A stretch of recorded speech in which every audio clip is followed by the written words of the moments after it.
Greetings traders. To locate and use the custom indicators in TopstepX, click on Indicators at the top of the chart, search for TopstepX, and click on the indicator you wish to add to your chart.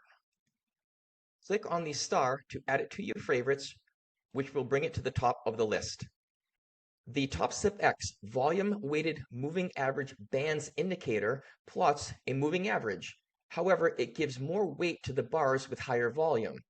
It also includes a pair of deviation bands that expand or contract with volume-weighted volatility. To customize, mouse over the indicator name and click on the settings icon. Under the Inputs section, the length specifies the number of previous candles to use in the moving average line calculation. The inner and outer sigma multipliers specify the value used to calculate the distance from each deviation band.